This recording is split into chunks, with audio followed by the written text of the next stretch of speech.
எல்லாருக்கும் என்னுடைய பணிவான வணக்கம். ஸோ நம்ம கடைசியா நம்ம பேசினது வந்து பெண்கள் குறிப்பாக இந்த முதிய வயதில் கூடுதலான சிக்கல்களை சந்திக்கிறார்கள் நம்ம பார்த்தோம். அவங்களுக்கு கூடுதல் கவனம் தேவைன்னு நம்ம பார்த்தோம். இந்த வகுப்புல 2 தரப்பினரும் இருக்கீங்க, முதியோர்களும் இருக்கீங்க, கேர் கிவர்ஸும் இருக்கீங்க. முதியோர்கள் வந்து அவங்க பெர்ஸ்பெக்டிவ்ல நான் சொல்ற செய்திகளை அவங்க கடைபிடிக்க வேண்டிய நல்ல விஷயங்களாக எடுத்துக்கணும்னு நினைக்கிறேன். அந்த கேர் கிவர்ஸ் வந்து அந்த முதியோர்களுக்கு அது தேவையானது. ஆகவே ஒரு கேர் கிவரா நாம வந்து அதை எப்படி எல்லாம் அவங்கள வந்து அவங்கள்ட்ட வந்து அதை நடைமுறைப்படுத்தணும் அப்படிங்கறத நம்ம வந்து கேர் கிவர்ஸ் தெரிஞ்சுக்கணும், அதை கடைபிடிக்கணும் நான் கேட்டுக்கிறேன். இப்போ இன்னைக்கு நாம பாக்குறது இமோஷனல் இன்டெலிஜென்ஸ். இமோஷனல் இன்டெலிஜென்ஸ்னா உங்களுக்கு கேள்விப்பட்டிருப்பீங்க இந்த வார்த்தையை. பொதுவா இன்டெலிஜென்ஸ்னா உங்களுக்கு தெரியும், புத்திசாலித்தனம். அப்போ ஒரு காலத்துல இன்டர்வியூ எல்லாம் பாத்தீங்கன்னா புத்திசாலித்தனம், இன்டெலிஜென்ஸ் எப்படி இருக்கு அப்படின்னு பாப்பாங்க. இன்னைக்கான இன்டர்வியூ எல்லாம் எப்படி இருக்கு அப்படின்னா இன்டெலிஜென்ஸை விட இமோஷனல் இன்டெலிஜென்ஸ் எப்படி இருக்கு அதைத்தான் இன்னைக்கு பாக்குறாங்க. அப்படின்னா என்ன இமோஷனல் இன்டெலிஜென்ஸ்னா என்ன அப்படின்னா, நாம மனிதர்கள் உணர்வுகள் நிரம்பியவர்கள் தான். மனிதர்கள் வந்து உணர்வே இல்லாதவன் மனுஷனே இருக்க முடியாது. இப்போ பாத்தீங்கன்னா 2 பேர் நண்பர்கள் இருக்காங்க. அப்ப 2 பேரும் ஒரு ஆர்குமெண்ட்ல இருக்கும்போது அது ஒரு ஹீட்டட் ஆர்குமெண்டா எஸ்கலேட் ஆகி அதுல ஒருத்தர் ரொம்ப கோபமாய் இன்னொருத்தரை கத்தி எடுத்து குத்திடுறாரு அப்படின்னா அந்த கத்தியால குத்துப்பட்டவர் இறந்து போறாரு, இவர் வந்து ஜெயிலுக்கு போயிடுறாரு. அப்படின்னா ஜெயிலுக்கு போன பிறகு இவர் யோசிப்பாரு, நான் வந்து ஒரு 2 நிமிடம் அமைதியா இருந்திருந்தா, என் உணர்வுகளை கட்டுப்படுத்தி இருந்தா நான் வந்து இந்த ஜெயிலுக்கு வந்திருக்க வேண்டிய, என் நண்பனை இறந்திருக்க மாட்டான் அப்படின்வார். அப்ப முதல்ல உணர்வு ஜெயிச்சிருது, அதுக்கப்புறம் தான் நமக்கு வந்து என்ன பண்ணுது, அறிவு வேலை செய்யுது. அறிவு ஜெயிலுக்கு போன பிறகு வேலை செய்யுது, முதல்ல உணர்ச்சி வேலை செய்யுது. அப்ப உணர்ச்சி மேலோங்கிடுச்சுன்னா மனுஷன் மிருகம் ஆயிடுறான், நண்பன் கூட தெரியாம கத்தியால குத்தி கொண்டுறான் அப்படிங்கறத நம்ம பாக்குறோம். சரி, அப்படின்னா உணர்ச்சியே இல்லாம இருக்கலாமா? நம்ம பக்கத்துல ஒருத்தருக்கு அடிபட்டு ரத்தம் கொட்டுது, அதை பத்தி நான் கவலைப்படல சார், எனக்கா ரத்தம் கொட்டுது, அவருக்கு தான் ரத்தம் கொட்டுது அப்படின்னு அதை பார்த்துக்கிட்டு வேடிக்கை பார்த்துக்கிட்டு ஒரு மனிதர் இருந்தா அவரை நம்ம என்ன சொல்லுவோம், இவெல்லாம் மனுஷனா சார் அப்படின்னு சொல்லுவோம். அப்படின்னா சக மனிதருக்கு ஒரு துன்பம் வரும்போது உணர்ச்சியே இல்லாமல் இருக்கிறவன் வந்து மனுஷனே இல்லை. அப்ப உணர்ச்சியே இல்லாம இருக்கிறவன் மனுஷன் இல்ல, உணர்ச்சி அதிகமானாலும் மனுஷனா இல்லாம போயிடுறோம். அப்படின்னா நம்ம என்ன பண்ணணும் அப்படின்னா உணர்வுகளை கட்டுப்படுத்தி வெளிப்படுத்த நம்ம கத்துக்கணும். அந்த இமோஷனல் மேனேஜ்மெண்ட் இருக்கு இல்லையா, உணர்வுகளை நம்ம எப்படி கட்டுப்படுத்தி வெளிப்படுத்துறோங்கிறது தான் அந்த திறனை தான் இமோஷனல் இன்டெலிஜென்ஸ். அப்ப இந்த படத்துல பாத்தீங்கன்னா ஒரு கதவு ஒரு பக்கம் மூடி இருக்கு, ஒரு பக்கம் திறந்திருக்கு. அந்த அம்மா மூடி இருக்கிற தாழ் போட்டிருக்கிற பகுதியை வந்து முயற்சி செஞ்சு திறக்க முயற்சி பண்றாங்க. அது திறக்கலன்னு உடனே மேலும் மேலும் முயற்சி பண்றாங்க. அப்ப தொடர்ந்து அந்த முயற்சி தோல்வியடையும் போது அவங்களுக்கு உணர்ச்சி வசப்படுறாங்க.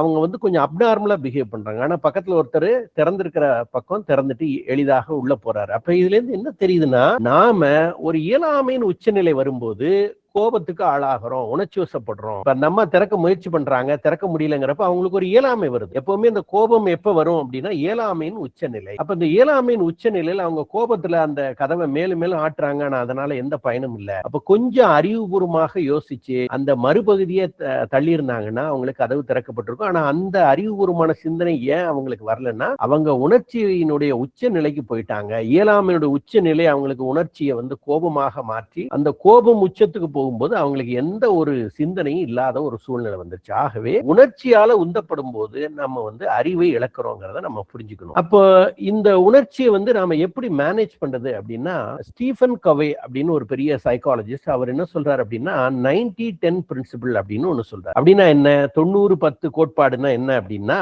நமக்கு வரக்கூடிய எந்த ஒரு பிரச்சனையா இருந்தாலும் அந்த பிரச்சனை நமக்கு பாதிப்பை ஏற்படுத்துறதுங்கிறது 10 விழுக்காடு தான். அந்த 90 விழுக்காடு நமக்கு பாதிப்பு பாத்தீங்களா, அது வந்து அந்த பிரச்சனைக்கு எதிராக நாம எப்படி செயல்படுறோங்கிறது தான் 90 விழுக்காடு நமக்கு பாதிப்பு ஏற்படும். உங்களுக்கு புரியுற மாதிரி அவரே ஒரு எக்ஸாம்பிள் சொல்றாரு. ஒரு கணவன் மனைவி இருக்காங்க, அவங்களுக்கு ஒரு குழந்தை, பெண் குழந்தை இருக்குது. கணவன் மனைவி 2 பேரும் வேலைக்கு போறவங்களா இருக்காங்க. ஒரு நாள் காலையில கணவன் வந்து சொல்றாரு, நான் இன்னைக்கு எங்க ஆபீஸ்ல ஒரு போர்டு மீட்டிங் இருக்கு, அதுல நான் வந்து ஒரு நல்லபடியாக தயாரிச்சுட்டு பிரசன்டேஷன் கொடுக்கணும். இன்னைக்கு நான் கொடுக்குற பிரசன்டேஷனை பொறுத்து எனக்கு வந்து எங்க ஆபீஸ்ல ப்ரமோஷன் தர போறாங்க அப்படின்னு சொல்றாரு. அப்ப அதை ஒரு உற்சாகமான நாளாக அவர் கருதுறாரு. அதுக்காக நல்ல உடை அணிஞ்சு அவர் வந்து டைனிங் டேபிள்ல சாப்பிட உட்கார்றாரு. காலைல பிரேக்ஃபாஸ்ட் சாப்பிட உட்கார்றாரு. அந்த குழந்தை யூனிஃபார்ம் போட்டு அதுவும் பிரேக்ஃபாஸ்ட் சாப்பிட உட்கார்ந்துருக்கு. துணைவியார் வந்து சாப்பாடெல்லாம் பரிமாறிட்டு இருக்காங்க அந்த டேபிள்ல. சாப்பிட்டு முடிச்ச உடனே அவருக்கு காஃபி எடுத்து வந்து வைக்கிறாங்க. குழந்தை தெரியாம அந்த காஃபியை தட்டி விட்டுருது. அந்த காஃபி வந்து அவருடைய ஷர்ட்ல எல்லாம் கொட்டிடுது. இப்ப அவர் வந்து அந்த போர்டு மீட்டிங்காக சிறப்பாக ஒரு நேர்த்தியான உடை அணிஞ்சிருக்காரு. அந்த உடையெல்லாம் காஃபி கொட்டி வீணாயிடுச்சு. இப்ப அவருக்கு எப்படி இருக்கும்? கண்டிப்பா கடுமையான கோவம் வந்துடும். ஏன்னா அடுத்த ஒரு அரை மணி நேரத்துல அவர் வந்து போர்டு மீட்டிங் நடத்தணும். அப்ப இந்த உடையெல்லாம் வீணா போச்சோன்னு குழந்தைய ஓங்கி அறையிறாரு. அப்புறம் மனைவியை திட்டுறாரு, கொஞ்சம் கூட அறிவில்லையா, நீங்க வந்து காஃபியை கொண்டு வந்து இப்படி பக்கத்துல வச்சிருக்கீங்கன்னு மனைவியை திட்டுறாரு. அப்புறமா போய் ட்ரெஸ் சேஞ்ச் பண்றதுக்கு தன்னுடைய அறைக்கு போறாரு. அவர் ட்ரெஸ் சேஞ்ச் பண்ணிட்டு வெளியே வரும்போது குழந்தை அழுதுகிட்டே இருந்ததுனால ஸ்கூல் பஸ் போயிடுச்சு. அப்ப துணைவியார் என்ன சொல்றாங்கன்னா, குழந்தை ஸ்கூல் பஸ்ஸை விட்டுருச்சு, ஆகவே நீங்க என்ன பண்ணுங்க, குழந்தைய கொண்டு போய் ஸ்கூல்ல விட்டுட்டு நீங்க எக்கேட கெட்டு போங்க அப்படின்றாங்க. ஏன்னா அந்த மாதிரி திட்டியாச்சு இல்லையா, அப்ப அந்த கோபத்தை அவங்க வெளிப்படுத்துறாங்க. இப்ப இவருக்கு அடுத்த பர்டன் குழந்தைய கொண்டு ஸ்கூல்ல விடணும். அப்ப குழந்தைய கூட்டிகிட்டு இவர் என்ன பண்றாரு, போர்டு மீட்டிங் வேற வேகமா போகணுமே அப்படின்ட்டு வண்டியை வேகமா ஓட்டிட்டு போறாரு. வழியில டிராபிக் போலீஸ் பிடிச்சி அவருக்கு என்ன பண்றாரு, ஃபைன் போட்டுறாரு. அப்புறம் அங்க பெனால்ட்டி கட்டிட்டு இவர் அங்கிருந்து கிளம்பும் போது ஸ்கூல் வாசல்ல கேட்ட மூடிடுறாங்க. நேரம் ஆயிடுச்சு, கேட்ட மூடிடுறாங்க. அப்ப அங்க இருக்கிற ஒரு செக்யூரிட்டி கிட்ட அவர் கெஞ்சி கூத்தாடி குழந்தைய உள்ள அனுப்புறாரு. அப்ப வழக்கமா குழந்தை ஸ்கூல் பஸ் ஏற போகும்போது டாடா சொல்லி அன்பா சிரிச்சுட்டு போகும். இன்னைக்கு குழந்தை முகத்தை திருப்பிட்டு போகுது. ஏன்னா அந்த குழந்தைய அடிச்சதுனால அது மனம் புண்பட்டு இருக்கு. அது முகத்தை திருப்பிட்டு போகுது. இவர் அந்த குழந்தை டாடா சொல்லி எதிர்பார்த்து ஏமாந்து போய் அதுக்கப்புறம் வண்டியை வேகமா திருப்பிக்கிட்டு ஆபீஸ்க்கு போறாரு. ஆபீஸ்க்கு போனா போர்டு மீட்டிங்க்கு அவரு 45 நிமிடம் தாமதமா வந்திருக்காரு. அப்ப அவருடைய பாஸ் ரொம்ப கடுமையான கோவத்துல இருக்காரு. என்ன நீ ஒரு பொறுப்பில்லாத்தனமா இருக்கு, இன்னைக்கு போர்டு மீட்டிங் சொல்லியிருக்கோம், நீ இவ்வளவு லேட்டா வந்திருக்க, சரி வா முதல்ல பிரசன்டேஷன் ஆரம்பி அப்படின்னு சொல்றாரு. இவர் அந்த பிரசன்டேஷன் கொடுக்கலாங்கிறதுக்கு அதுக்கான டாக்குமெண்ட்ஸ் எல்லாம் எடுக்கலான்னு தன்னுடைய பிரீஃப் கேஸை திறக்கிறாரு.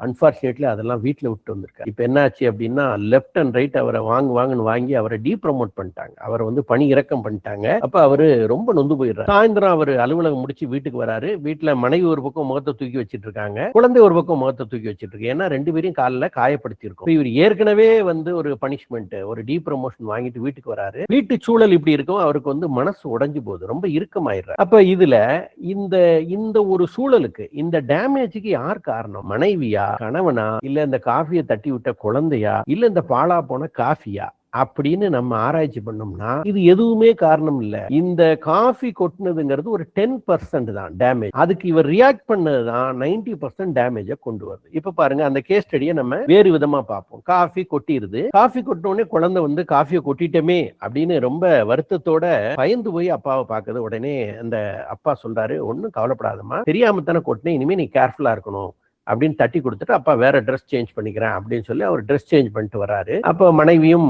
குழந்தை அவருக்கு டாட்டா சொல்லிட்டு ஸ்கூல் பஸ்ல ஏறி போகுது. மனைவி அவருக்கு ஆல் தி பெஸ்ட் சொல்லிட்டு அவங்களுடைய கம்பெனி கேப்ல ஏறி போறாங்க. இவர் வண்டி எடுத்துக்கிட்டு நேர கம்பெனிக்கு வராரு. போர்டு மீட்டிங்ல அருமையா பிரசன்ட் பண்றாரு. அவருடைய பிரசன்டேஷனை பார்த்துட்டு அன்னைக்கு அவருக்கு ப்ரொமோஷன் ஆர்டர் கொடுக்குறாங்க. அலுவலகம் விட்டு வரும்போது நல்ல ஸ்வீட்ஸும் இதெல்லாம் வாங்கிட்டு, பரிசு பொருள்கள்லாம் வாங்கிட்டு வீட்டுக்கு வராரு. மனைவியோடையும் குழந்தையோடையும் அந்த மகிழ்ச்சியை பகிர்ந்துக்கிறாரு. எனக்கு ப்ரொமோஷன் கிடைச்சிச்சுன்னு அவங்க இன்னும் மகிழ்ச்சி அடைகிறாங்க. அவர் அன்பா வரவேற்கிறார். அப்ப இந்த 2 சூழல்லையும் சம்பவம் காஃபி கொட்டினது நடந்தது.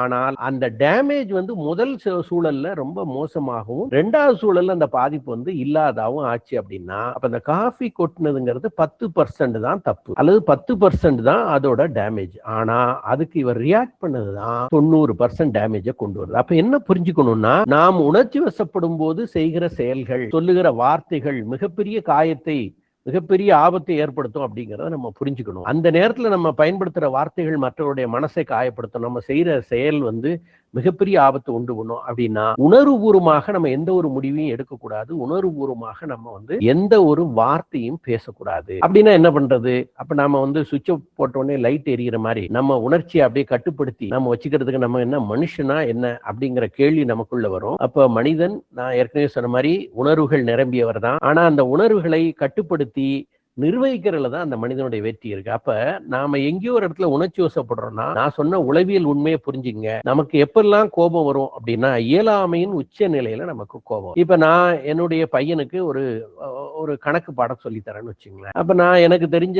மெத்தட்ல நான் ஒரு முறை சொல்லித்தரேன், அவருக்கு புரியல. 2வது வேற ஒரு மெத்தட்ல சொல்லித்தரேன், அதுவும் அவருக்கு புரியல. 3வது இன்னொரு மெத்தட்ல சொல்லித்தரேன், அப்பவும் அவருக்கு புரியலன்னா இப்ப எனக்கு என்ன வரும்? பயங்கரமா கோபம் ஓங்கி ஒரு அறை விடுறேன். அப்படின்னா இந்த பையனுக்கும் எனக்குமான உறவு பாதிக்குது. அப்பா மகன் உறவு பாதிக்குது. இப்ப இங்க எங்க தப்பு நடக்குதுன்னா, என் பையனுக்கு நானே எம்எஸ்சி மேத்ஸ் படிச்சிருக்கேன், நானே பாடம் சொல்லித்தரேன், நான் அடம் பிடிக்கும் போது அங்க நான் எனக்கு தெரிஞ்ச ஒரு வழியில, ஏன்னா நம்ம ப்ரொஃபஷனல் டீச்சர் கிடையாது, அப்ப நமக்கு தெரிஞ்ச வழியில சொல்லித்தரோங்கும் போது எனக்கு தெரிஞ்ச ஒரு வழி, 2 வழி, 3 வழிகளை நான் சொல்லி கொடுத்துட்டேன். ஆனா அந்த குழந்தைக்கு அது புரியல. இப்போ அந்த குழந்தைக்கு புரியுற மாதிரி எந்த வழியில சொல்லித்தரதுன்னு எனக்கு மோட் ஆஃப் டீச்சிங் தெரியல. அப்ப அந்த இயலாமை எனக்கு என்ன ஆகுது? கோபத்தை உண்டாகும். அந்த கோபம் அந்த குழந்தையோட முதுகுல இறங்குது. அப்ப அந்த குழந்தைக்கும் அப்பாவுக்குமான உறவு பாதிக்குது. அப்ப இதுக்கு நான் என்ன பண்ணலாம்? இந்த இயலாமை வரப்போய் தான் என்னால அடுத்து என்ன சொல்லிக் கொடுக்கறது அப்படின்னு தெரியாத அந்த இயலாமையின் உச்சம் தான் எனக்கு கோபத்தை வர வைக்குது. இருக்குது. அப்ப அந்த இன்னபிலிட்டி எல்லாம் வரும்போது அதை எபிலிட்டியாக மாற்றணும். அப்ப நான் என்ன செய்யணும்? நான் வேணா எம்எஸ்சி மேத்ஸ் படிச்சிருக்கலாம், ஆனா நான் ப்ரொஃபஷனலா பிஎட் படிச்சு ஒரு பள்ளியில நீண்ட நெடிய ஆசிரியர் அனுபவம் பெற்ற ஆள் கிடையாது. அப்ப நான் என்ன பண்ணலாம்? என் பையனை பக்கத்துல இருக்கிற ஒரு டியூஷன் மாஸ்டர் கிட்ட அனுப்பிட்டேன்னா அவர் அவனுக்கு புரியுற மாதிரி சொல்லி தருவாரு. என்னை விட அவர்கிட்ட அட்டென்டிவா இருப்பான். ஏன்னா அப்பா தானேங்கிற அட்வான்டேஜ் இருக்கும். ஆனா அங்க டியூஷன் மாஸ்டர்கிட்ட கொஞ்சம் சீரியஸா அட்டென்டிவா இருப்பான். அந்த டியூஷன் மாஸ்டர் கண்டிச்சாலும் அங்க டியூஷன் மாஸ்டர் கண்டிக்கிறாரு, ஆகவே பயப்படுவானே ஒழிய அப்பாவுக்கும் பிள்ளைக்குமான உறவு பாதிக்கப்படாது. அப்ப நானே என்ன பண்றேன்? என்னோட இன்னபிலிட்டி அதிகப்படுத்தி அதை கோபமாக்கி அப்பா மகன் உறவை பாதிச்சு இதுல மனைவி துணைவியார் தலையிட்டோம்னா அவங்களுக்கும் நமக்கும் பிரச்சனை ஆகி, அப்ப இது எல்லாமே எதன் அடிப்படையில் வருதுன்னா, நான் எம்எஸ்சி மேத்ஸ் படிச்சிருக்கேன், நானே என் பிள்ளைக்கு சொல்லி கொடுப்பேன் அப்படின்னு அடம் பிடிக்கிறதா. நமக்கான துணியை நம்மளே நெசவு பண்ணிக்க முடியாது, நமக்கான உடையை நம்மளே தச்சுக்க முடியாது, நமக்கான நம்மளே முடி திருத்தம் பண்ணிக்க முடியாதுன்னு எல்லா வேலையும் நம்மளே செய்யணும் அவசியம் இல்லை. இந்த சொசைட்டிங்கிறது it's a forum of many individuals சொல்லுவோம். நிறைய தனி மனிதர்கள் அடங்கிய தொகுப்பா தான் இந்த சமூகம் இருக்கு. அப்ப நம்ம மற்றவர்களோடு சார்ந்து வாழ்றோம், மற்றவர்கள் நம்மை சார்ந்து வாழ்கிறாங்க புரிஞ்சுக்கணும். நம்ம இன்டர் டிபெண்டா இருக்கும், ஒருவர் சார்ந்து இருக்கும். ஆகவே எல்லா வேலையும் நம்மளே செய்யணும் அடம்பிடிக்க கூடாது. நம்மளால செய்ய முடியாத வேலை வரும்போது அதற்கான உதவியை எடுத்துக்கொள்வதில் தான் இன்னபிலிட்டி எபிலிட்டியாக மாறும். அப்ப இதெல்லாம் எதுக்கு சொல்றோம் அப்படின்னா, அந்த இன்னபிலிட்டியுடைய உச்ச நிலைக்கு நம்ம வந்துட்டோங்கிறத புரிஞ்சுக்கிட்டோம்னா நாம அதை எபிலிட்டியாக மாற்ற ட்ரை பண்ணுவோம். அப்ப எப்பெல்லாம் நம்ம உணர்ச்சி வசப்படுறோமோ அப்போ கொஞ்சம் மீளாய்வு பண்ணுங்க, நாம இன்னபிலிட்டியின் உச்ச நிலைக்கு வந்திருக்கோமா. அப்ப இது எப்படி எபிலிட்டியாக, நான் சொன்ன ஒரு எக்ஸாம்பிள்ல குழந்தைக்கு பாடம் சொல்லி தரத எனக்கு பதில் இன்னொருத்தர் செஞ்சுட்டா என்னோட இன்னபிலிட்டி எபிலிட்டியா மாறிடுது. அவ்வளவுதான் விஷயம்.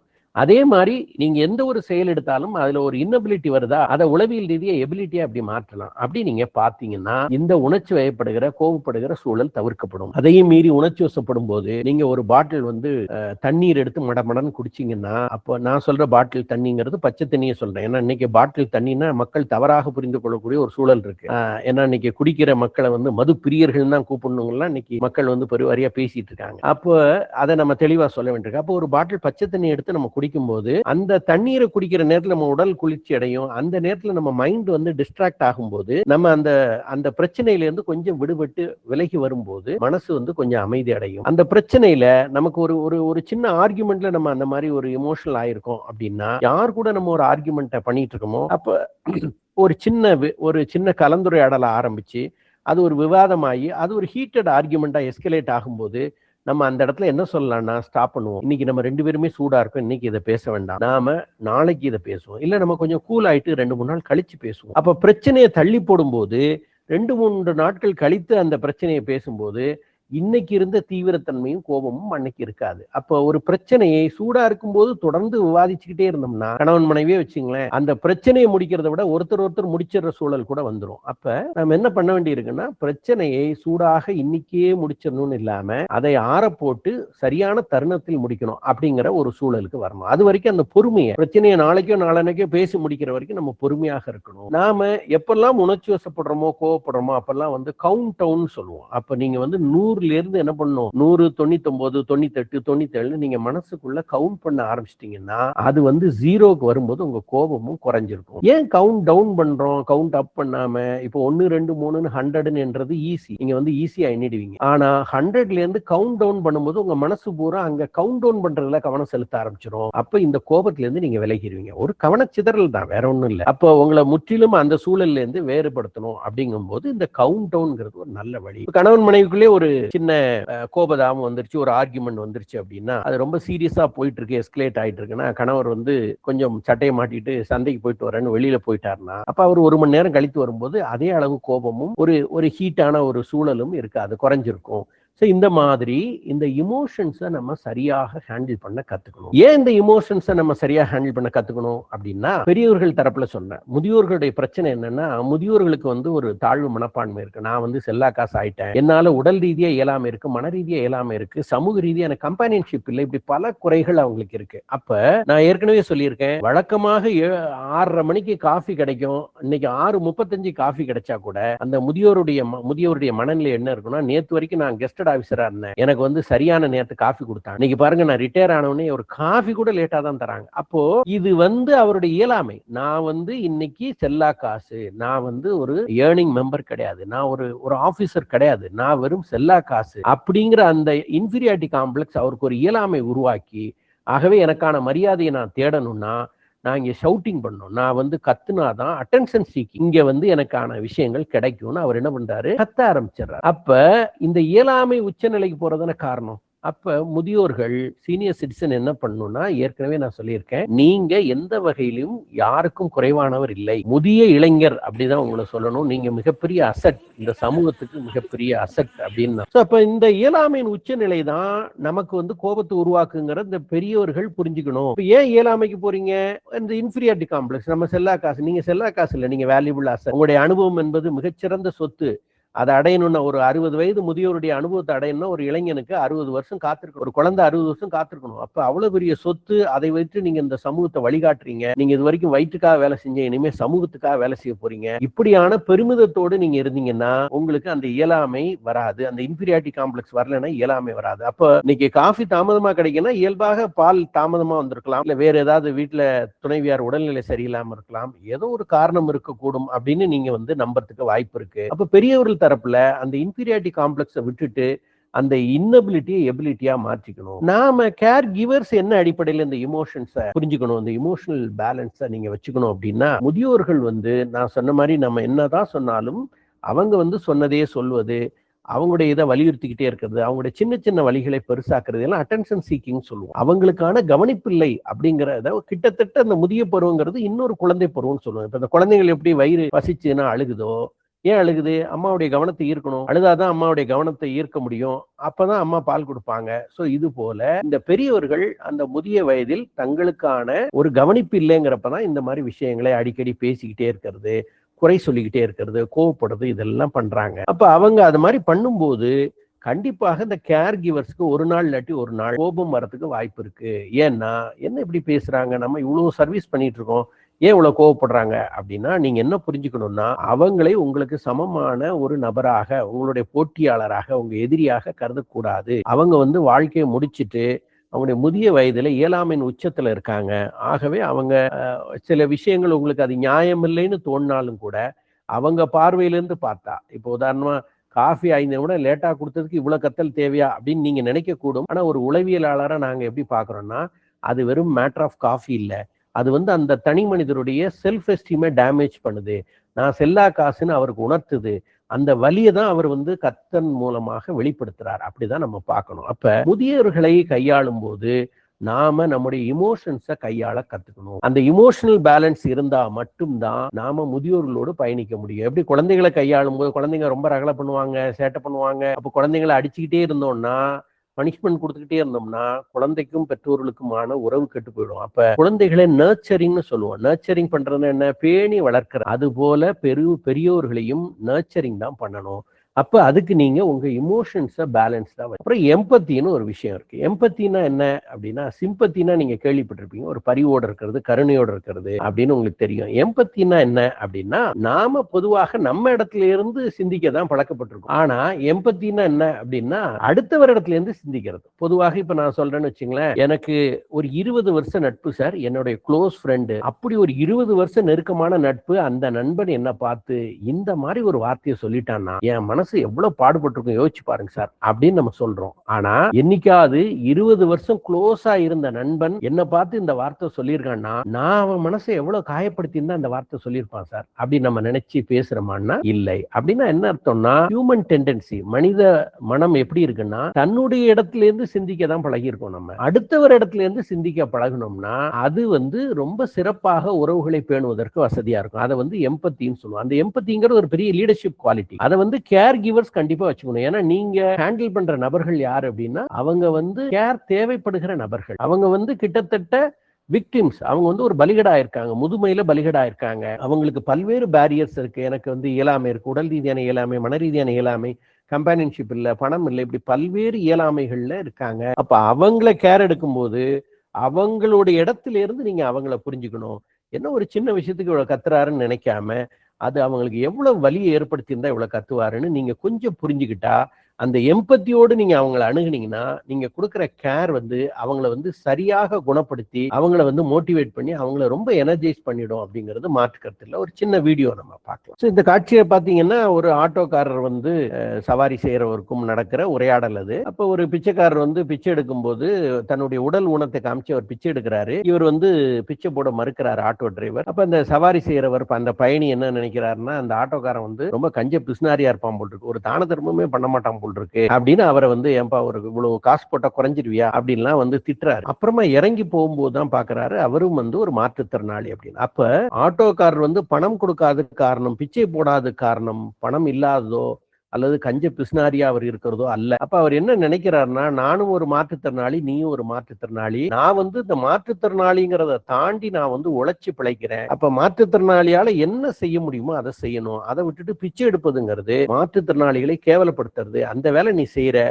ஆகவே அதை நான் எந்த வகையில நான் என்கரேஜ் பண்ண மாட்டேன், ஆகவே நான் உனக்கு பிச்சை போட மாட்டேன்னு அவர் ஒரு கொள்கை ரீதியா அதை கடைபிடிக்கிறார். ஆனா அந்த புரிதல் இல்லாத இந்த பயணி என்ன நினைக்கிறான்னா, இவர் ஏதோ பிச்சை போட்டதுனால அவர் பெரிய தர்ம பிரபுவாகவும் இவரை கஞ்ச பிசுனாரியாகவும் அவர் நினைச்சுக்கிறார். அப்ப என்ன காரணம்னா, அவர் இடத்துல இருந்து அவர் சிந்திக்கிறாரு, நான் எப்படி போட்டேன் பாருங்க, நான் 5 ரூபாய் காசு போட்டேன், இந்த ஆட்டோக்காரன் போட்டானா, அப்ப நான் எவ்வளவு பெரிய தர்ம பிரபு. அப்ப எல்லாருமே இதே மாதிரி தன்னுடைய இடத்துல இருந்து யோசிக்கிறாங்க. இந்த ஆட்டோக்காரர் ஏன் காசு போடல அப்படிங்கறது அவரோட இடத்துல இருந்து அந்த நபர் யோசிக்கல. இதைத்தான் நாம எம்பத்தின்னு சொல்றோம். நாம இன்னொருத்தர் இடத்துல இருந்து யோசிக்க பழகணும். இது எப்படி வரும்?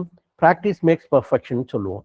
நீங்க எதையுமே நீங்க பயிற்சி எடுத்தா மட்டும்தான் வரும். சித்திரமும் கைப்பழக்கம்னு சொல்லுவோம், செந்தமிழும் நாப்பழக்கம்னு சொல்லுவோம். அது மாதிரி நீங்க இதை தொடர்ந்து பயிற்சி செய்யணும். அந்த எம்பத்தி எப்பவுமே நீங்க சிந்திக்கிறது எல்லாமே உங்க பார்வையில தான் வரும், உங்களோட இடத்துல இருந்து தான் சிந்திப்பீங்க. டக்குன்னு நீங்க என்ன பண்ணணும், முயற்சி எடுத்து அடுத்தவர் இடத்துல இருந்து சிந்திக்கணும். எங்க ஒரு கான்ட்ரவர்சி வந்தாலும், ஒரு கான்ஃபிளிக்ட் வந்தாலும், நான் இதை சொல்றேன், மாற்றான் தோட்டத்து மல்லிகைக்கு மனம் உண்டுன்னு சொன்ன மாதிரி என் தோட்டத்துல விளையிற மல்லிகைக்கு தான் மனம் உண்டுன்னு சொன்னா அதுக்கு பேர் சுயநலம். மாற்றான் தோட்டத்து மல்லிகைக்கு மனம் உண்டுன்னு யோசிக்கிறதா எம்பத்தி. அப்ப எப்பவுமே இந்த ஆர்குமெண்ட்ல இந்த விஷயங்களை என் பக்கம் மட்டும்தான் நியாயம் இருக்கும் அப்படின்னு நினைக்கிறது ஒரு ஸ்ட்ராங் மைண்ட் செட், அடமன். அதை விட்டுட்டு ஏன் இந்த இடத்துல எதிர்த்தரப்பினர் இப்படி நடந்துக்கிறாங்க, அவங்களுக்கு என்ன சிக்கல் இருக்குன்னு அவங்க இடத்துல இருந்து ஆராய பழகணும்னா நம்முடைய கேர் கிவிங்கிறது ரொம்ப எக்ஸலண்டா இருக்கும். ஏன்னா நம்ம செய்யற பணிங்கிறது மிகச்சிறப்பான பணி. நீங்க செய்யற பணி மிக உயர்ந்த பணி.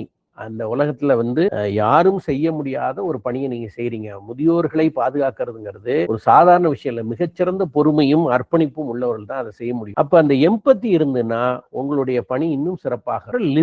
லிசனிங்னா என்ன அப்படின்னா உங்களுக்கு எல்லாம் தெரியும், கவனிக்கிறது அப்படின்னு தெரியும். அப்ப கவனிக்கிறது அப்படின்னா நீங்க கவனிக்கிறீங்களா அப்படின்னா கண்டிப்பா நாங்கெல்லாம் நல்லா கவனிக்கிறோம் சார் அப்படிதான் நீங்க சொல்லுவீங்க. அப்ப கவனிக்கிறதுங்கிறது என்ன, சாதாரணமா கேட்பதுங்கிறது என்ன, ரெண்டுக்கும் வித்தியாசம் இருக்கு. நம்ம ஒரு விஷயத்தை காதால் கேட்பதுங்கிறது வேற, கவனிக்கிறதுங்கிறது வேற. சரியா? ரெண்டுக்கு என்ன டிஃபரன்ஸ் நம்ம ஒரு படம் பார்ப்போம்.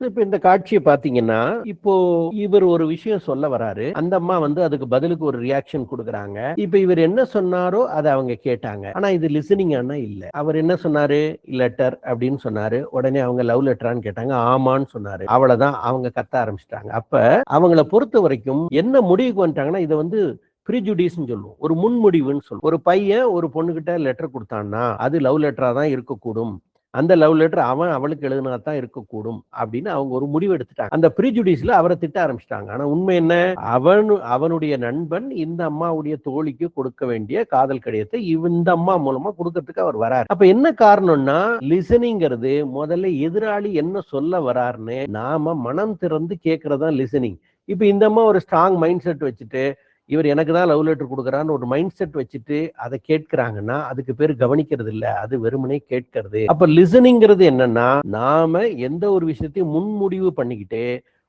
ஒருத்தரை கவனிச்சோம்னா கண்டிப்பாக அது கம்ப்ளீட் லிசனிங் கிடையாது. ஒரு நண்பர் இருக்காரு நமக்கு, அவரு என்னைக்குமே எனக்கு நல்லது சொல்ல மாட்டாருங்க அப்படிங்கிற எண்ணத்தோட கேட்டோம்னா அவர் உண்மையிலேயே சொல்லுகிற நல்லது நம்ம காதுக்குள்ள ஏறாது, நம்ம மூளைக்குள்ள போகாது. அப்ப என்ன காரணம்னா, நம்ம ஒரு ஸ்ட்ராங் மைண்ட் செட் வச்சிருக்கோம். இவன் என்னைக்கு என் பக்கத்து வீட்டுக்காரன் நல்லது சொல்லியிருக்கான், நான் மணி கேட்டா கூட அரை மணி நேரம் லேட்டா தான் சொல்லுவான், அப்படி ஒரு ஆளு அப்படிங்கிற ஒரு ஸ்ட்ராங் மைண்ட் செட் வச்சுட்டு நம்ம கேட்டோம்னா அவர் சொல்லுகிற எதுவுமே நம்ம காதுக்குள்ளேயும் மூளைக்குள்ளேயும் போகாது. அப்ப லிசன் பண்ணும்போது நாம என்ன கவனிக்கணும்னா, நாம எந்த ஒரு மைண்ட் செட்டும் இல்லாம ஒரு கிளீன் ஹேண்டா நாம ஒரு ஒரு ஒரு என்ன சொல்றது, காலியான பாத்திரமா இப்போ ஒரு பாத்திரத்துல வந்து தண்ணி ஃபுல்லா இருக்குன்னு வச்சுங்களேன், மேலும் ஊத்தணும்னா அது வலியும். அப்படி இருந்தா தண்ணி ஊத்த முடியாது. அதே மாதிரி உங்களுக்கு ஒருத்தர் சொல்லணும்னா மனசை நீங்க காலியா வச்சுக்கிட்டு கேட்கணும். அதுக்குள்ள நீங்க இந்த மாதிரி ஸ்ட்ராங்கா மைண்ட் செட் எல்லாம் வச்சுக்கிட்டு நீங்க கேட்டீங்கன்னா அதெல்லாம் ஃபில்ட்ரேஷன் ஆகும்.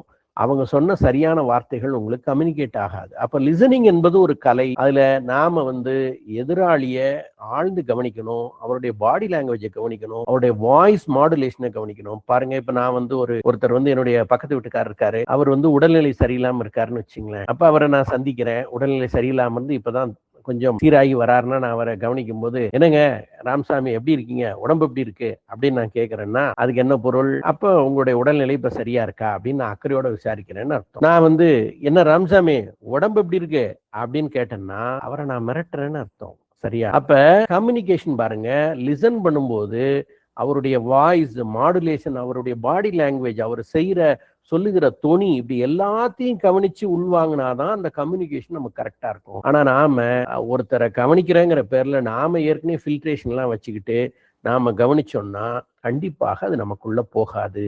ஏன்னா முதியோர்களை கவனிக்கும் போது நாம இந்த மாதிரி சீராக கவனிக்கணும். அவங்க சொல்லுகிறத ஏதோ சொல்றாங்க நம்ம கேட்டுக்கிறோம் அப்படின்னு இருக்காம அவங்க சொல்லுகிற வார்த்தைகளை, ஏன்னா அவங்க வந்து ஒரு பெயின்னு சொல்றாங்கன்னா அதை நம்ம ஆழ்ந்து கவனிச்சா மட்டும்தான் அவங்களுக்கான சேவையை சரியாக கொடுக்க முடியும். இது மாதிரி ஏதாவது ஒண்ணு வயசானவங்க சொல்லிக்கிட்டு தான் இருப்பாங்க, குறை சொல்லிக்கிட்டே இருப்பாங்க அப்படின்னு நம்ம ஏதோ ஒரு சிறிய விஷயத்த லிசன் பண்ணாம அலட்சியப்படுத்தும் போது அது மிகப்பெரிய டேமேஜை உண்டு பண்ணக்கூடும்.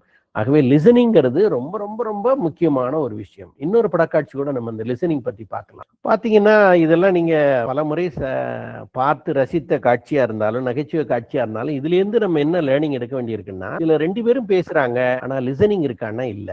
ஒருத்தர் பேசுறத இன்னொருத்தர் கவனிக்கல, அதே மாதிரி அவர் பேசுறது இவர் கவனிக்கல. 2 பேருமே ஒருத்தர் காயப்படுத்துறதையும் ஒருத்தர் வந்து கலாய்க்கிறதுமே வந்து தொழிலா வச்சுக்கிட்டு அடுத்தவங்க என்ன சொல்ல வராங்கிறத கவனிக்கவே இல்லை. ஸோ இப்ப சரியுதுங்களா? லிசனிங் என்பது ஒரு மிகப்பெரிய லீடர்ஷிப் குவாலிட்டி. நாம வந்து கூர்ந்து கவனிக்கணும். நாங்க பெற்றோர்களுக்கு சொல்றது குழந்தைகளை ரொம்ப கூர்ந்து கவனிக்கணும். குழந்தைகள் சொல்வது பல நேரங்களில் சரியாக இருக்கக்கூடும். ஆனா நாம குழந்தை தானே, அது என்னத்தை சரியா சொல்ல போகுதுன்னு அலட்சியப்படுத்துறோம். அது கூட ஒரு ஸ்டோரி நாங்க சொல்லுவோம். ஒரு தாத்தா வந்து மிலிட்டரி மேன் இருந்தார். அவர் வந்து என்ன பண்ணார் அப்படின்னா, வீட்டுல வந்து மகன் மருமகள் பேர பிள்ளைகள் எல்லாரும் வந்து ஒரே மாதிரி டைனிங் டேபிள்ல ஒரே நேரத்துல உட்கார்ந்து சாப்பிடணும் அப்படின்னு ஒரு கண்டிப்பு வச்சோம். வீட்டுல நிறைய கண்டிப்புகள் அவர் வச்சிருக்காரு. அந்த விதிமுறைகள்ல எல்லாரும் வந்து ஒரே நேரத்துல டைனிங் டேபிள் உட்கார்ந்து சாப்பிடணும் குடும்பத்தோட அப்படின்னு வச்சிருக்காரு. அதுல 2வது கண்டிஷன் என்னன்னா, சாப்பிடும்போது யாரும் வாயை திறந்து பேசக்கூடாது, மௌனமா தான் சாப்பிடணும் அப்படின்னு ஒரு கண்டிஷன் போட்டிருக்காரு. அதே போல ஒரு நாள் வந்து வீட்டுல அவருடைய மகன் மகள் பேரன் எல்லாம் உட்கார்ந்து சாப்பிடுறாங்க. சாப்பிடும்போது இந்த பேரன் தாத்தாவை பார்த்து தாத்தா அப்படின்னு ஏதோ சொல்ல வரான். உடனே தாத்தா கடுமையாயிட்டாரு.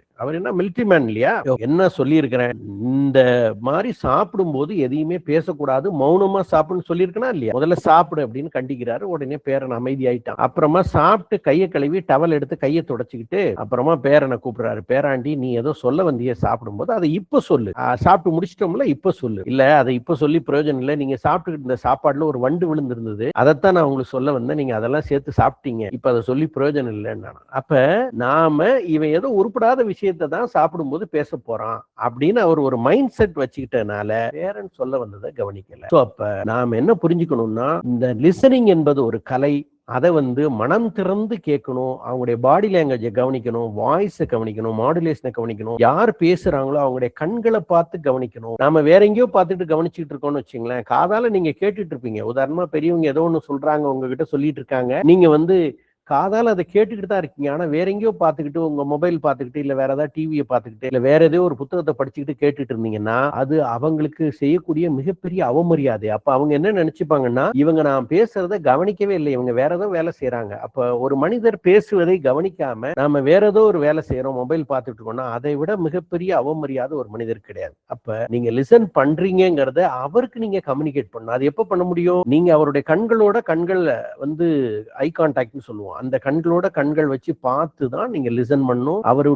அவரை முழுமையா பேச விடணும். அவர் சொல்ற கருத்துக்களை வந்து நம்ம கேட்டுட்டு பதில் சொல்லணும். அவரை வந்து பேச விடாம தடுத்து நீங்க இதைத்தானே சொல்ல வந்தீங்க, நம்மளே முன்கூட்டியே வந்து தவறாக நம்ம வந்து பேசக்கூடாது. இப்படியான பல விதிமுறைகள் இந்த லிசனிங்ல இருக்கு. ஏன் இந்த லிசனிங்கை மீண்டும் மீண்டும் சொல்றேன்னா, பெரியவர்கள் பல பேர் சொல்லுகிற குற்றச்சாட்டு, நாங்க பேசுறத கவனிக்கிறதுக்கே ஆள் கிடையாதுங்க, நாங்க அனாதையா இருக்கோம், இந்த வீட்டுல பேர பிள்ளைகளா இருக்கட்டும், மகன் மருமகளா இருக்கட்டும், யாருமே நாங்க பேசுறத கேட்கறது இல்ல, அப்படி இப்படின்னு தான் ரொம்ப ஏங்கி போறாங்க. அப்போ முதல்ல லிசனிங் என்பது பெரியவர்களுக்கான மிகப்பெரிய ஒரு வரப்பிரசாதம். அதை நம்ம செய்யறோம். ரோல் மேனேஜ்மெண்ட் ஒரு குவாலிட்டி இருக்கு. ரோல் மேனேஜ்மெண்ட்னா என்ன?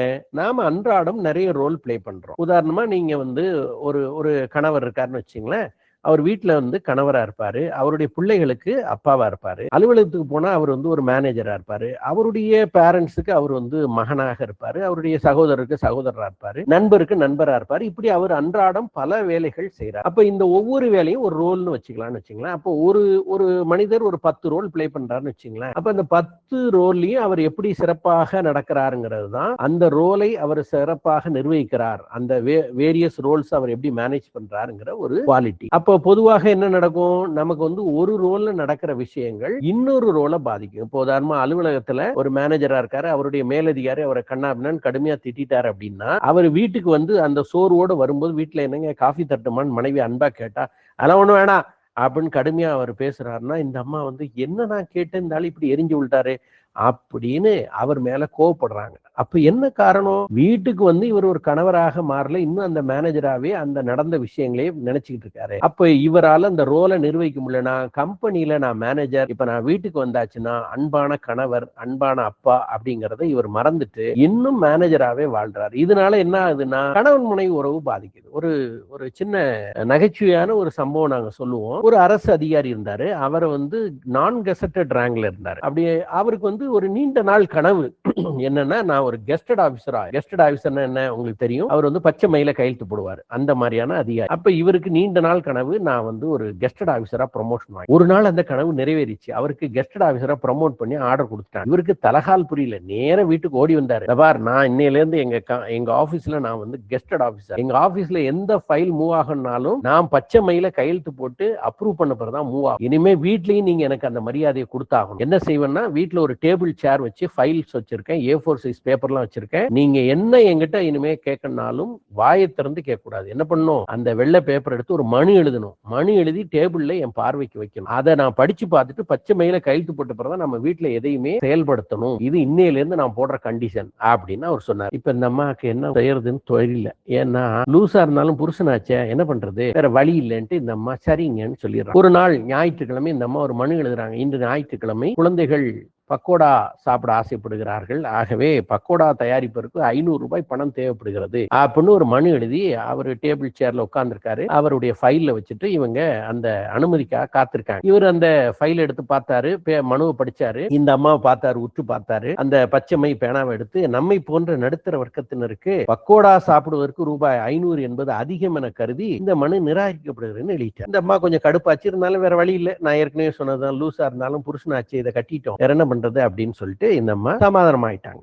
அடுத்து ஒரு ஞாயிற்றுக்கிழமை இந்த அம்மா எழுதுறாங்க, இன்று ஞாயிற்றுக்கிழமை குழந்தைகள் சினிமாவிற்கு செல்வதற்கு ஆசைப்படுகிறார், ஆகவே ரூபாய் 1000 பணம் தேவைப்படுகிறதுன்னு எழுதுறாங்க. எழுதி இதே மாதிரி அவர் முகத்தை பார்த்துக்கிட்டே இருக்காங்க. யோசிச்சு பாருங்க, 500 ரூபாயே சாங்ஷன் பண்ணாத அதிகாரி 1000 ரூபாய் சாங்ஷன் பண்ணுவாரா? அவரு பேனாவை எடுத்தாரு, இந்த அம்மா பார்த்தாரு, பேப்பர் எடுத்தாரு, நம்மை போன்ற நடுத்தர வர்க்கத்தினருக்கு சினிமாவிற்கு செல்வதற்கு ரூபாய் 1000 என்பது அதிகம் என கருதி இந்த மனுவும் நிராகரிக்கப்படுகிறேன்னு எழுதிட்டார். இந்த அம்மா ரொம்ப கடுப்பாயிட்டாங்க. இனி இந்த ஆள் கூட நம்ம குப்பை ஓட்ட முடியாது, இப்படி ஒரு மனுஷன் கூட வாழ்றதுக்கு நம்ம அம்மா வீட்டுக்கு போயிடலாம் அப்படின்னு சொல்லிட்டு, சரி அதையும் எழுதி வைக்கலாம், இந்த ஆள் என்ன செய்யறாருன்னு பார்க்கலான்ட்டு ஒரு பேப்பர் எடுத்து இந்த மனு எழுதுறாங்க. நான் உங்களோடு கோபித்துக் கொண்டு உங்களோட வாழ விரும்பாத நிலையில் என் தாய் வீட்டுக்கு செல்கிறேன் அப்படின்னு எழுதி அதை இவர் முன்னாடி வைக்கிறாங்க. இவர் அந்த மனு எடுத்து படிச்சாரு, இந்த அம்மா பார்த்தாரு, பச்சைமை எடுத்தாரு, எழுத ஆரம்பிச்சாரு. மாற்று ஏற்பாடு செய்து விட்டு போகும்படி அறிவுறுத்தப்படுகிறேன்னு எழுதினார். அப்ப இவர் அலுவலகத்துல யாராவது லீவு கேட்டா அதுக்கு வந்து ஆல்டர்னேட் பண்ணிட்டு போன்னு சொல்ற ஒரு மனநிலையில மனைவிகிட்டையும் நடந்துக்கிறாரு அப்படின்னா, அப்ப இதை வந்து ஒரு நகைச்சுவையாக நம்ம எடுக்க முடியல. அன்றாடம் நாம் பல பேர் இப்படிதான் நடந்துக்கிறோம். அப்ப இவரு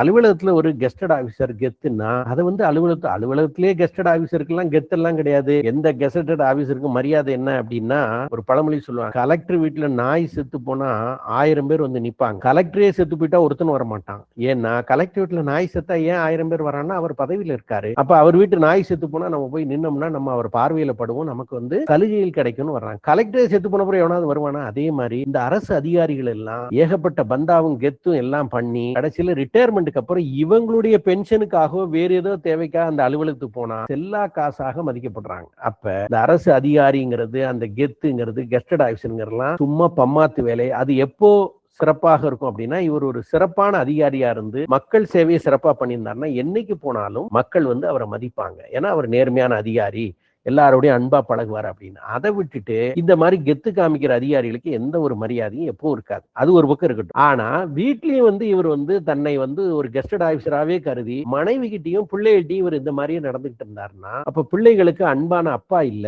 பிள்ளைகளுக்கு மனைவிக்கு அன்பான கணவன் இல்லைன்னா இது குடும்பமா அலுவலகமா? அப்ப இதைத்தான் நாங்க என்ன சொல்றோம், ரோல் கான்ஃபிளிக்ட்னு சொல்லுவோம். சைக்கலாஜிக்கலா ரோல் கான்ஃபிளிக்ட், அதாவது ஒரு ரோல்ல ஏற்படுகிற பிரச்சனை இன்னொரு ரோலை பாதிக்குது. அலுவலகத்துல மேனேஜரோட சண்டைன்னா அந்த கோபத்தை வீட்டுல மனைவி கிட்ட காமிக்கிறது. மனைவி கிட்ட காலையில சண்டை ஆயிடுச்சு, அலுவலகத்துக்கு போறோம்னா அலுவலகத்துல போய் அதை நம்ம மற்ற கூட பணியாற்றக்கூடிய நபர்கள்ட்ட காமிக்கிறது. அப்ப இப்படி எல்லாம் பேசுவதற்கு, இப்படி எல்லாம் நடப்பதற்கு பேர் ரோல் கான்ஃபிளிக்ட்னு சொல்லுவோம். இந்த ரோல் கான்ஃபிளிக்ட் இருந்தாலே நாம உறவுகள் பாதிக்கப்படும். இப்ப வீட்டு கோபத்தை அலுவலகத்துல காமிச்சா அலுவலகத்துல நம்ம கெட்ட பேர், அலுவலகத்துல இருக்கிற கோபத்தை வீட்டுல காமிச்சா வீட்டுல நமக்கு உறவு கெட்டு போகுது. அப்ப என்ன நம்ம புரிஞ்சுக்கணும்னா, நாம எந்த ரோலை பிளே பண்றோமோ, எங்க இருக்கமோ அந்த ரோலை மட்டும் சரியா பிளே பண்ணும். நீங்க ரோமில் இருந்தால் ரோமானியரை போல் நடந்து கொள்ளணும்னு ஒரு பழமொழி இருக்குல்ல. ஆபீஸ்ல மேனேஜர் ஆயிட்டீங்கன்னா அங்க உள்ள நுழைஞ்ச பிறகு நீங்க மேனேஜராவே நடந்துக்குங்க. வீட்டுல ஷூவை கழட்டும் போதே அந்த மேனேஜர் பதவியும் கழட்டி விட்டுட்டு ஒரு கணவராக, அன்பான அப்பாவாக உள்ள போங்க. இதுதான் ரோல் மேனேஜ்மெண்ட். இப்ப இங்க ரோல் மேனேஜ்மெண்ட் நமக்கு எதுக்கு தேவைப்படுது அப்படின்னா, கேர் கிவர்ங்கிறது உங்களுடைய ஒரு ரோல். ஆனா உங்களுக்கு பல ரோல் இருக்கு. நீங்க நான் சொன்ன மாதிரி ஒரு கணவரா இருக்கலாம், மனைவியா இருக்கலாம், உங்க பிள்ளைகளுக்கு நீங்க அப்பாவா இருக்கலாம், உங்களுடைய பேரண்ட்ஸுக்கு நீங்க மகளாக இருக்கலாம், உங்களுடைய சகோதரர்களுக்கு நீங்க சகோதராவோ சகோதரியாவோ இருக்கலாம், உங்களுடைய நண்பர்களுக்கு நீங்க நண்பரா இருக்கலாம். இப்படி நீங்க அன்றாடம் நிறைய ரோல் பிளே பண்றீங்க. கண்டிப்பாக உங்களுடைய வேறு வேறு ரோல்ல, வேறு வேறு பாத்திரங்கள்ல நடக்கக்கூடிய சிக்கல்கள் உங்களுடைய இன்னொரு பாத்திரத்தை பாதிக்கும். நான் சொன்ன மாதிரி யாரோ ஒரு நண்பரோட ஒரு பெரிய வாக்குவாதம் ஏற்பட்டு அந்த கடுப்புல நீங்க இங்க ஒரு கேர் கிவராக உள்ள நுழையும் போது அந்த கடுப்பை இந்த முதியோர்கிட்ட காமிக்கிற ஒரு சூழலும் கூட வரலாம். அது நீங்க இன்டென்ஷனலா வேணும்னு பண்றது இல்ல. அது ஸ்பில் ஓவர் எஃபெக்ட்னு சொல்லுவோம். உங்களுக்கு அங்க வழிய முடியாத ஒரு கோபம், அங்க முடியாத ஒரு ஆற்றாமை இங்க வழிஞ்சிரும். அப்ப நீங்க என்ன புரிஞ்சுக்கணும்னா, நான் என்னுடைய ரோல் என்னவோ அதை தான் நான் பிளே அப்படிங்கறத நீங்க புரிஞ்சுக்கணும். அது எப்படி வரும்? பிராக்டிஸ் மேக்ஸ் பெர்ஃபெக்ஷன் நான் சொன்னதுதான். நீங்க என்னெல்லாம் ரோல் பிளே பண்றீங்கன்னு நீங்க லிஸ்ட் எடுங்க. அதுல எந்த ரோல்ல நீங்க ரொம்ப மகிழ்ச்சியா இருக்கீங்கன்னு பாருங்க. அது நமக்கு செய்தி இல்ல. எதுல நான் மகிழ்ச்சி இல்லாம இருக்கேன், உதாரணமா நான் ஒரு கணவராக மகிழ்ச்சியா இல்ல அப்படின்னா, அப்போ ஏன் மகிழ்ச்சியா இல்லைன்னு பாருங்க. அதுக்கு என்ன ரெமெடின்னு பாருங்க. ஏன் அப்படின்னா, நீங்க ஏதோ ஒரு ரோல்ல மகிழ்ச்சியா இல்ல அப்படின்னா அது மற்ற ரோலை பாதிச்சே தீரும். ரோல் மேனேஜ்மெண்ட்ங்கிறலாம் நீங்க என்ன பிராக்டிஸ் பண்ணாலும் அந்த ரோல்ல ஏற்படுற சிக்கலை நீங்க சரி பண்ணணும். உதாரணமா உங்களுக்கு புரியுற மாதிரி சொல்லணும்னா, இப்ப நமக்கு கால் சுண்டு வரல ஒரு அடிபட்டு இருக்குன்னு வச்சுங்களேன், அது பயங்கரமா வலிச்சிட்டு இருக்குன்னா, நீங்க கம்ப்யூட்டர்ல சிஸ்டத்துல உட்காந்து நீங்க ஏதோ வேலை பண்ணிட்டு இருக்கீங்கன்னா, கம்ப்யூட்டர்ல வேலை செய்யறதுக்கு நமக்கு என்ன வேணும்? கம்ப்யூட்டர் வேணும், கண்கள் வேணும், கைகள் வேணும், சிந்திக்கிறதுக்கு மூளை வேணும், இவ்வளவுதான். ஆனா கால் சுண்டு வரல அடிபட்டு இருக்கிறதுக்கும் கம்ப்யூட்டருக்கும் சம்பந்தமே இல்லை. ஆனா அந்த வலி உங்களை ரொம்ப தொந்தரவு கொடுக்கும் போது நீங்க கம்ப்யூட்டரை மூடி வச்சுட்டு படுக்க போயிருவீங்க, தூங்க போயிருவீங்க. அப்படின்னா அப்ப கால் சுண்டு வரல ஏற்படுற வலி உங்களுடைய ஒட்டுமொத்த இயக்கத்தையும் முடக்குதுன்னா, உடலுடைய ஒவ்வொரு உறுப்பும் அதோடைய வலியும் வேதனையும் நமக்கு டிஸ்டர்ப் பண்ணும். அதே மாதிரி எந்த ரோல், ஒரு கணவரா நான் மகிழ்ச்சியா இல்லைன்னா பரவாயில்லைங்க, நான் மற்றதெல்லாம் மகிழ்ச்சியா இருக்குன்னு சொல்லிட முடியாது. ஒரு மகிழ்ச்சி இல்லாத ரோல் மற்ற ரோல்ல கொஞ்சம் கொஞ்சமா ஸ்பில் ஓவர் ஆகி இந்த ரோல் கான்ஃபிளிக்ட கிரியேட் பண்ணி மற்ற உறவுகளையும் பாதிச்சிடும். அப்ப நீங்க என்ன பண்ணணும்னா, ஏன் நான் ஒரு கணவரா மகிழ்ச்சியா இல்லைன்னு ஆராய்ஞ்சிங்கன்னா, எனக்கும் என் மனைவிக்கும் நிறைய கருத்து முரண்பாடு வருது, ஆகவே நிறைய சண்டை வருது, அதனால நாங்க நிம்மதியா இல்லைன்னா, அப்ப நீங்க ஒரு கவுன்சிலிங் போய், போஸ்ட் மேரிட்டல் கவுன்சிலிங் சொல்லுவோம், அது மாதிரி போய் நீங்க 2 பேரும் ஒற்றுமையாக எப்படி வாழ்றது, எங்க நம்ம விட்டு கொடுத்தல் இல்லாம இருக்கும், அந்த பிரச்சனைகளுக்கு ரூட் காஸ் எங்க இருக்கு, அதை எப்படி சரி செய்வதுன்னு நீங்க தெரிஞ்சுக்கிட்டு அதை சரி செஞ்சுக்கிட்டீங்கன்னா நீங்க எல்லா ரோல்லையும் மகிழ்ச்சியா இருக்கலாம். இல்லாம நீங்க அந்த வலியை கேரி பண்ணிக்கிட்டே, நான் ஒரு ரோல்ல மகிழ்ச்சியா இல்ல கேரி பண்ணிக்கிட்டே மற்ற ரோலை பிளே பண்ணிக்கிட்டே இருந்தீங்கன்னா உங்களுடைய மன அழுத்தம் கூடிக்கிட்டே போய் எங்கேயோ ஒரு இடத்துல இந்த ரோலுடைய சிக்கல் இன்னொரு ரோல்ல வெளிப்படும். அதுக்கு பலிகடா யாராவாங்கன்னா, எங்கேயோ உள்ள கோபத்தை ஒரு முதியோர்கிட்ட காமிக்கிறோம்னா நம்முடைய கேர் கிவர் ரோலை அது பாதிக்குது. ஆகவே ரோல் மேனேஜ்மெண்ட்ங்கிறத நீங்க கண்டிப்பாக நம்ம கடைபிடிக்கணும். அது ரொம்ப ரொம்ப நாம இத்துடன் இன்னைக்கு பாடத்தை முடிக்க